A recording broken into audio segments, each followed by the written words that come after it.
প্রযুক্তি নির্ভর যুবশক্তি বহুপাক্ষিক অংশীদারিত্বে অগ্রগতি এই প্রতিপাদ্যকে ধারণ করে লক্ষ্মীপুরে জাতীয় ও আন্তর্জাতিক যুব দিবস পালিত হয়। মঙ্গলবার জেলা প্রশাসকের হলরুমে আয়োজিত আলোচনা সভা যুব ঋণের চেক ও সনদ বিতরণ অনুষ্ঠানের প্রধান অতিথি ছিলেন জেলা প্রশাসক রাজীব কুমার সরকার। অতিরিক্ত জেলা প্রশাসক সার্বিক সম্রাট খিসার সভাপতিত্বে বিশেষ অতিথি ছিলেন জেলা যুব উন্নয়নের উপপরিচালক হুমায়ুন কবির, ডেপুটি কোঅর্ডিনেটর ফজলুর রহমান।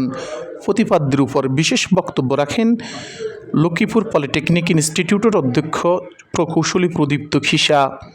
মোহাম্মদ সালাউদ্দিনের সঞ্চালনায় উদ্যোক্তাদের মধ্যে বক্তব্য রাখেন আইরিন সুলতানা সহ আরও অনেকে।